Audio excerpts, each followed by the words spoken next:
May the force be with you is a phrase used to wish a person well to overcome a challenge. The invitation in this podcast, May the life force be with you, is to explore what it means to truly feel alive, to appreciate the physical, emotional, and spiritual connection to our energy, and finally to understand how this impacts who you are and all that you do. May this conversation inspire you to thrive. Hello. How are you? Good day. Life force energy middle level, I would say today. So I'm looking for, as you say in all of our episodes, this one to be an activation selfishly. Do you need a hit? Do you need a May the life force be with you vitamin shot? I do. Hey, that's a whole product line we hadn't considered. That's exactly what I need. Yeah, imagine vitamin shots of life force energy. I'm sure one could argue that there are those out there. And they come in various forms, not just pill form, of course. We all know what we're supposed to do every day to help that. You know what mine is this week? Low level stress. That's an annoying form of stress. And it's background noise in all of the senses of the word, in that my next door neighbor has a hot tub that literally drives me insane with a that goes on. And so I go to bed anxious every night that it's going to kick in and I can't sleep. And yeah, I need to have a chat with them. But there's low level anxiety around having that chat as well. Can you please switch your hot tub off at night? Because I can't sleep. To be fair, you probably do need to put a time limit on. He does. But because the clock's changed, he hasn't changed it. So it's coming on at random times. But that city living and our proximity to people can create that low level energy vampire that is nothing you can tangibly put your finger on, but it's just there and ever present. I feel you, because I am in the last leg of my amazing. Well, I'm in the last leg of this section of my adventuring. I'm in Spain, and then the next stop is the UK, and I am like, I am not looking forward to going back to the UK. Think I've got a bit used to food that's full of life force energy and sunshine, and like we're up in these mountains in Spain where you can hear the silence, and in fact we were humming a bit like you just did, but doing it to yoga in the mountains.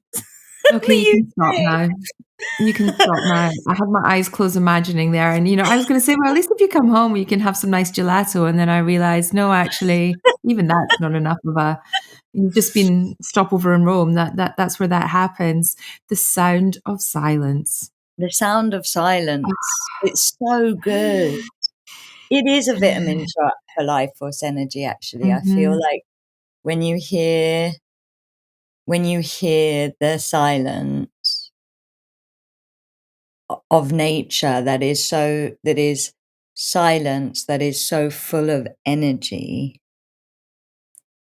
it really allows parts of you to recharge. Maybe it allows your own inner silence to recharge, and then you feel at peace. Maybe that's it. 100%. And city life doesn't give you much silence, like just that. There's always that background hum of the city. It's just, even in our little city of Brighton, hey, it's like funny though that we started talking about this, because that's kind of links into the story that I had from Oh, Kahreela, it does. It always does. Life, the intelligence of the life force. on this show. There's a synchronicity that is unspoken. There is just a path that is untrodden but is visible. All of that stuff, guys. All So, of it. Kahreela, tell me your story that is connected to our sound of silence. So, in Egypt, it was like my last weekend in Egypt, and I was back in Dahab, and on the last Saturday that I was there, there's quite a lot of exciting astrology happening, including Algol, which is known as like the darkest star in astrology. It's known as the third eye of Medusa. And that was really active in the sky, but I'm quite pro that particular star because it's really good for shadow work. Because Medusa is the story of shadow work. So the story of Medusa is that she was a priestess in the temple of Athena. And she was in the temple one day, and Poseidon, who is the god of the sea, came in and raped her. And Athena was angry that this happened and like in her sacred temple. But she didn't punish Poseidon, she punished Medusa. And so like already you have this story of the patriarchy and how it has affected the bond and the sisterhood in the feminine. And Athena's also like the judge and represents judgment and the kind of persecution. And Medusa obviously represents the victim. And then how she gets punished is she gets turned into a monster with snakes for her head. She gets turned into a gorgon. And everybody that looks at her, because what happened to her was so wrong, everybody that looks at her gets turned to stone. So there's no temptation. She cannot tempt somebody else into some uncontrollable act. Yes, but also in a way it's like the freeze response, the trauma response. It's like the trauma that's not looked at and not discussed in society, that's put into the shadow. It's like we're not talking about that. We're not dealing with it. Like everything that anybody that looks at her gets turned to stone.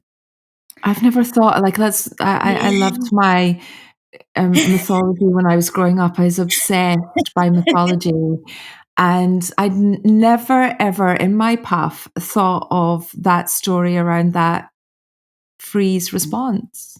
Yeah, like not dealing with it in the shadow. It was so bad that she's stuck in it. She's actually in the shadow, like she's in like a cave. Depends which version of the story you're listening to. And nobody's able to deal with it until the hero comes in with a mirror. And when she looks at herself, when she looks at the shadow and looks at herself, when she faces it, she gets turned to stone and her head gets cut off, and out flies Pegasus, the winged horse, which, Pegasus is like the biggest symbol of freedom and liberation. It's flying horse. I did not know that Pegasus flew out of Medusa. So the legend goes. And also then her head gets used by Athena as, because the head still has power. So also the head, which is what Algol represents, becomes the power and is used to used in battles as like the ultimate power. Well, doesn't Jason kill the big kraken in Jason and the Argonauts? He uses Medusa's head, takes it out of a bag, and kills the It big becomes this monster. great force of it becomes a Protection, superpower. others. So like your shadow and your trauma, when you actually face it and when you actually look at it, that like even when it's an injustice that's so wrong, it becomes this superpower. Wow. And then there's also, actually going further back, Medusa originally was the crone of the feminine, and she didn't have snakes in her head. She carried snakes because snakes are the first symbol of the feminine and they're the symbol of rebirth. And so the snake and the ability to shed skin is the first ever symbol of feminine magic. And so there's also this like even older story of Medusa that like she is the access to what I call them. She's one of the midnight goddesses, which is the feminine power of renewal. It's like the power where the crone becomes the maiden again, where the winter turns back into spring, the power of the bleed, the power of this being able to turn, to renew the cycle. And the midnight goddesses, they like Kali is one of them, Lilith is one of them. They're these goddesses that have been so persecuted, but they're still here, and they're like still able to, still able to. It's like they're beyond being judged and persecuted and imprisoned, basically. So tell me how that then translates to the stars being aligned. But this wasn't the only thing. So Algol's in the Wow. sky, and Algol's Yes. connected to feminine magic and the shadow of the feminine wound. And then also Jupiter, there was a Jupiter Kazemi the same day, which is like when the Jupiter, which is path and abundance and expansion, aligns with the sun. And Jupiter was also becoming a morning star that day. So I was like, this day is like where your deep shadow can become like part of your path power. I was like, we've got to do ceremony. And so we went back to the wadi, the mushroom wadi, where the mushrooms didn't work, which is called the requited verb episode. We went back to this wadi, which is now becoming a ceremonial wadi for me and possibly the most featured thing on this podcast. And so, and like basically 4 women went to this wadi to do a ceremony to connect to the deep feminine, to the wounds that can become our power, like to connect to that Medusa story within ourselves, basically. That was the ceremonial intention. And I tuned in about it, and my friend, the reason we picked that wadi is like a few months ago, my friend had accidentally picked up a snake that had been killed and put it on the fire there in that wadi. So like there was already snake magic in the wadi. So we were like, let's go there and connect to our Medusa power. So and when I tuned in about it, my guides were like, the snake and the jewel, like the snake's gonna take you into your trauma, and then you're gonna find the jewel within your trauma. And that's how you're gonna work with this. And so we were alone in this wadi. The Bedouin guy that drove us there had some work to do. So he like drove, created a fire, left us. And this wadi is big. It's like the desert. And there's that silence that's so peaceful, but can also flip into becoming something quite scary. Do you know what I mean? Because you're alone in the desert. Like you're alone. You're At alone night. Yeah. Like, Pretty and scary. And sorry, with snakes, it's kind of like some of my uh, idea of some kind of like weird horror movie. well, there isn't really snakes. Like, it was a one-off that this snake, like, Okay. you don't see, I've never seen a snake there, but like, yeah, basically a snake got killed a few months before, and my friend thought it was wood. She was there when it had got killed, thought it was wood because it had gone stiff, picked it up, put it on the fire, and then saw the scales and the blue flames. And so, like, obviously my guides were like, the snake magic has been activated in the body. So that's why we went there. Which is feminine magic. It is, the snake is the oldest symbol of the feminine. In like, that isn't me and channeling, that is the oldest temples to the feminine are snake temples all over the world. Like, it's the oldest symbol of the feminine. I did not know that. How Yeah. interesting. Yeah, I'm yeah, gonna yeah, look yeah, that yeah. up. It's because it's the power to renew, you know, which is why in these times we Well, not for need the one that got thrown on the fire, but yeah. Or maybe. in these times we need feminine magic and feminine wisdom, because renewal is needed, rebirth is needed, the ability to shed skin and all of that is needed. And so we drank some Blue Lotus and we did a journey, and we called in this like beautiful grandmother snake spirit. And like, we're journeying with the snake spirit, and you can really feel her presence. And she's taking us deeper into our feminine shadow. And then suddenly, like, at least 2 wild dogs come close to us and start barking. And like, there's this moment of like,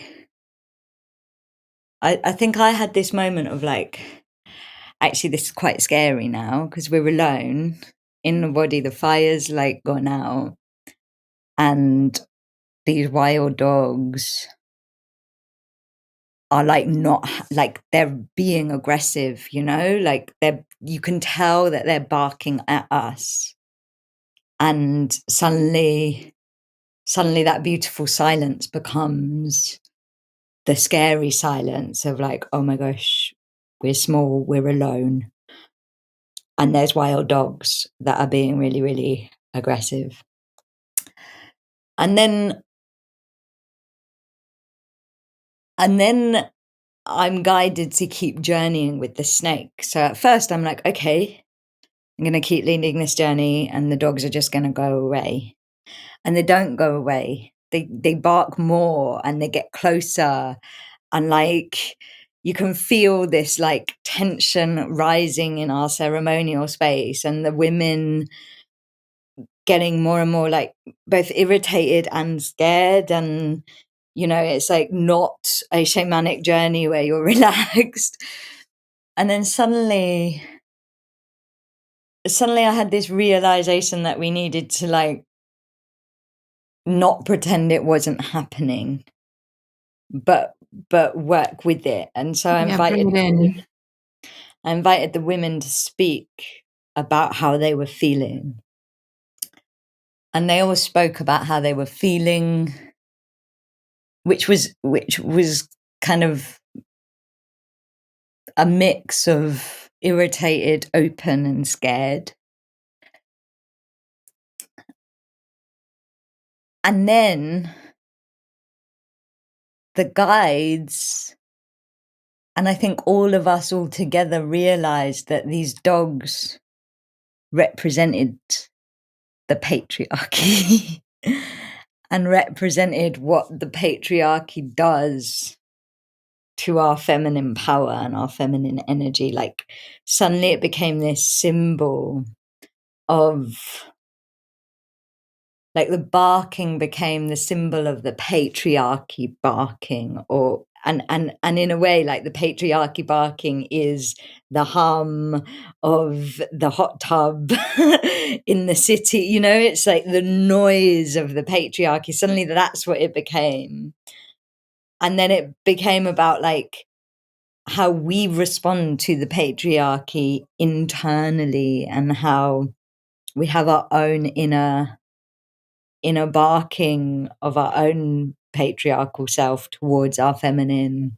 And it became this whole journey that went like really deep into the feeling of your power being intimidated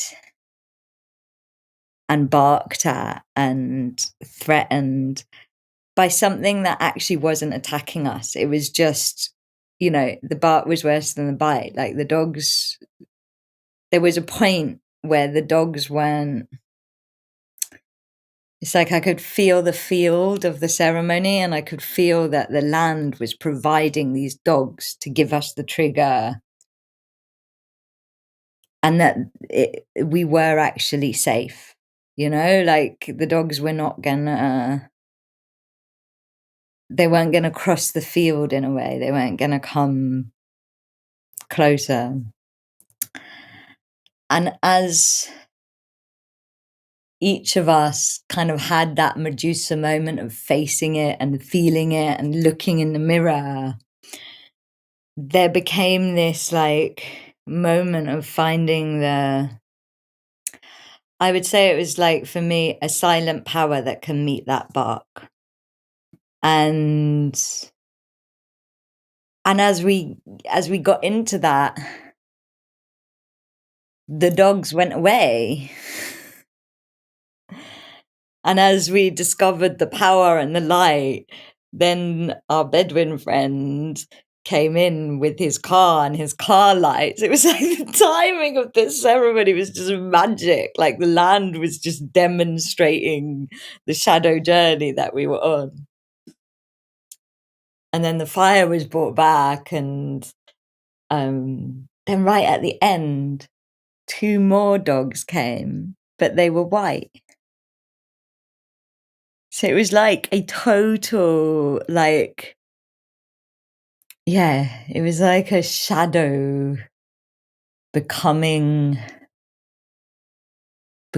peace, it was such Medusa magic. It was such an amazing experience. It was one of those experiences that just make me so humbled about land and ceremony with the land, because, you know, the land will always give you, the land will always provide what you need. It doesn't ever give you what you want. In my experience, it gives you what you need, and what you need gets you what you want. But I don't want to speak for the other women, but like for me, I don't think I would have gone so deep into my relationship with power if it hadn't been for those dogs. So I think and thank you for sharing that. I was right with you in the desert, in the dark. And what I hear when you talk about that, because I can't speak in the eloquent way that you do about kind of what that means for me, but there's something that I translate it to, if I can, and I feel that you're working with your surroundings. You're not resisting them.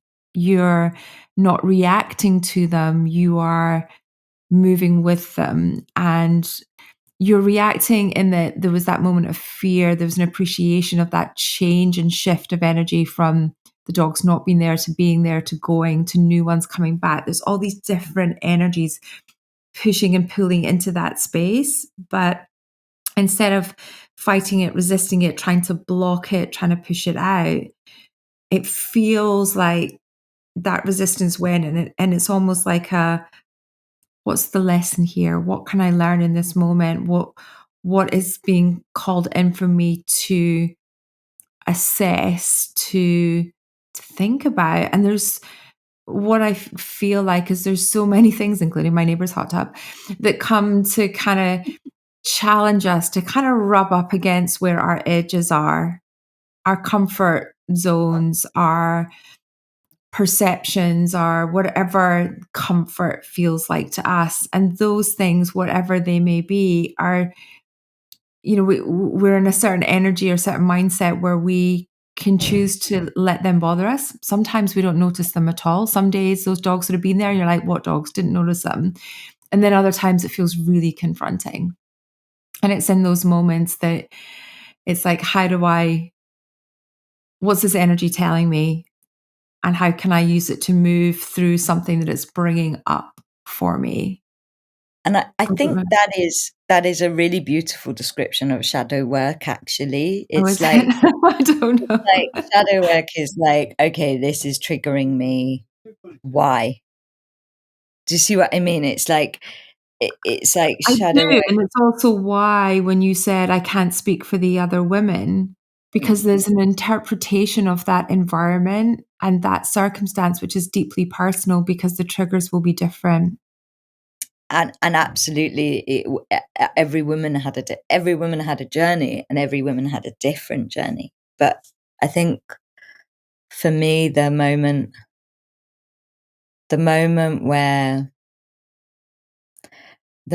my jewel moment, where the snake brought the dogs. Snake brought the dogs and brought up in me so much, like, oh, the body doesn't love me. Oh my gosh, I'm not physically safe. Oh, my ceremony and my plan is being interrupted. Oh, Egypt's punishing me. Like, there was a million thoughts that were coming up because my shadow is open, like we hadn't called in a ceremony to meet our deep insecurities and wounds. And so there was loads coming up in me. And the dual moment where, like, was when I had this realization that I could trust what the goddess was giving. I could trust.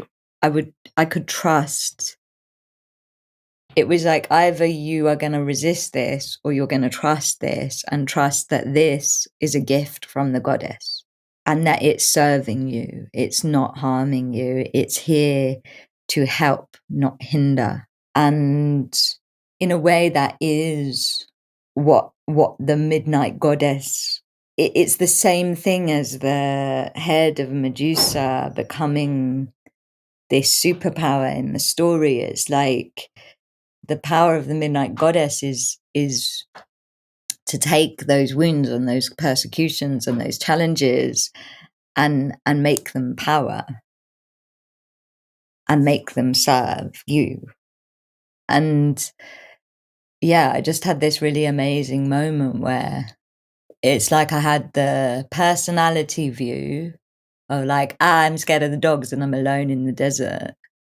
And then I also felt the wide view, which was, I can feel that this is the land providing what we need, providing the medicine, answering the intention, and that there is a force field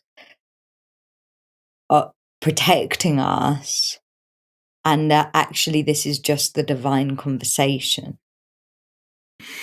So I have a question for you, Kahreela, on this, for people that haven't channeled, that people haven't been to deserts and blue lotus soil. Do you think in the work that you do that people need to be pushed to those uncomfort levels in order to face these realizations? Yes.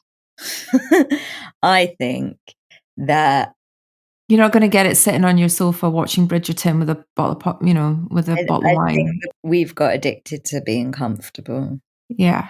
And we've lost the great art of becoming uncomfortable. And I think the only reason that I was able, like my guides were like, Mhm. keep going with the journey. So after the women spoke, we continued and worked with the feelings that were coming up and Mhm. worked with it until essentially the dogs went away. Okay, now that to me is the key, right? Because when we get to levels of discomfort, we go, "No, no, I wanna stop now." And I Hmm. see it so much in my work as well, where people go, "No, no, no, no, no, no. Yeah, I'm okay with this level of discomfort. No, no, no, I'm not opening the door for any more. Thank you very much." yeah. Which means that the healing is never complete. You No, never actually move past it if you don't move past it. You just buried yeah. it deeper again. And so then the cycle begins. So it's that to the point of pushing, but staying with, knowing that the healing comes, knowing whatever needs to pass through will, because there's always something on the other side that is greater. It might just And be I, another door you have to unlock, but it's yeah. always, always better to keep going. And I think that you know, actually, for me, it became a really magical experience. I was like, the goddess sent us black dogs to bark at the part of our feminine power that was it. Like suddenly became this, like, oh my god! And the timing. Like I cannot tell you. You don't understand until you have lived it. Like those dogs came at the moment that we entered the deep Yeah. shadow. They didn't come a second before. They came at the moment that we weren't going to go deep enough. And they left at the moment that we That comes transcended from your knowing ourselves. though. It's like what you learn from the land is how much your inner is in symbiotic relationship and ceremony with the land. And that is real safety. Like that is not the safety that is dependent on kind of Western standards of living or Mhm. false or the safety that keeps us trapped in the matrix of Mhm. modern times. Like that is the safety that means that you can, I want to say, take risk that has the right balance of discernment because you're taking Mhm. risk in alignment. It's like you feel the symbiotic conversational relationship with the land and you feel how magical life truly is. Like one woman was like, wow, that was like free ayahuasca. And it's like, and I just think that like like I don't think that I don't think you get those experiences unless you take your ceremony outside, unless you have, I think in unless you, that physical experience for me, yeah, when you were talking, when you said about connection to land, for me that means physical connection. So it's, and I love the way that you only used the word feel when you were talking about the experience, because you were out of your logical brain thinking and telling you, no, you got to pack up now. No, no, you better go and call someone. No, you got to get out of here. You allowed the experience to be felt, which is completely different to being in our heads and our rational, minds of our Western comfort zone. And there's something there about really listening to your body in those and moments as the well. thing is, you get surges of like life force in a way. One of the ways to get a vitamin hit is get Hmm. uncomfortable. Like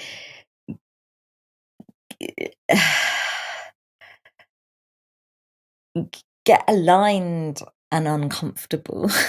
It's like, Well, playful as well, because when you were describing there, and then I saw the dogs as the sign from, you're looking for things to be playful, for things to be, do you know what? For things in life to be meaningful. meaningful. Yeah. So I love the way you're taking meaning from what's happening around you. Because do you know what? Maybe that is it. Because how often do we walk around and not notice the beauty around us, but also notice anything around us because we're on autopilot? If we can find meaning in the seemingly mundane, uncomfortable, unsexy, unexciting, there's so much beauty and lesson in that. And I think what ceremony is finding meaning. Mm-hmm. But when you know, I'm not completely anti-ceremony inside. I do ceremony inside, but I don't think you feel the fullness of set. I don't think you really understand how everything has meaning until you take your ceremony outside, until you feel the divine timing of Mother Earth and the magic that truly happens in the timing, because the timing it takes thing. It's like you cannot not feel the consciousness of the Great Mother and her awareness of you and your intention, because the timing's too perfect. It's like, it's not an accident. It's for you and in symbiosis with you. And every time you do ceremony outside and you have those magical timing experiences, that knowing gets strengthened. Yeah. And that's when you can start to live an uncomfortable life. But And it's an a hell of a lot uncomfortable richer. life is a life that is full of vitamin shots of life force. It's a life that's alive. And Yes. you can do it because the mother is not an accident. The ground you're walking on is not an accident. The signs you're receiving are not random, you know? And I think you only get that proof from the synchronicities and synergy that happens when you truly take your ceremony, particularly your shadow, if you're brave enough to, out into nature. Oh my goodness. Well, you have given me a shot of life force Did energy you with get a that. shot? You did. I need to get outside is my message. Yeah, I deeply feel that. I really do. Thank you for sharing. And sometimes we just need that reminder to find the meaning in the beauty around us. And I know we speak to a lot of permaculturists, we speak a lot about nature on this, but sometimes we just need to hear it in a different way. And I heard it and felt it in a different way today. So thank you for that. Or let the meaning find us. Mm-hmm. Because that, I think, is my point, is that the relationship is symbiotic. The world isn't happening to you and you're not creating the world. It is a symbiotic relationship. And the peace, the power, and the comfort of being uncomfortable happens within the symbiotic relationship. You know, we cannot force the mother. That's what the barking dogs were representative of, trying to force the feminine into a corner, into a way of being. And we can't ignore the mother. Like, we have to be in symbiotic, divine conversation, relationship with her. And we have to believe that she is serving us because we are her. You know? Yes. I And do. so I think that you know, in a way, being comfortable, it's sometimes being away from that symbiotic relationship. It's like, I don't want to deal with what the mother wants me to do, or with my own evolution and grow, you know? And it's like, actually,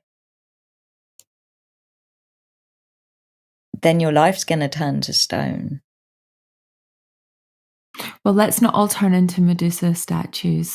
And hopefully this episode and Kahreela's sharing has inspired everybody to just find that little bit of meaning in life outside of our window, and hopefully being a little life force top up. It certainly has been for me. So thank you. May the life force be with you. We hope this conversation has topped up your life force energy. If it has, then please help us spread the life force. Like, share, subscribe, all of that. And may the life force be with all of us.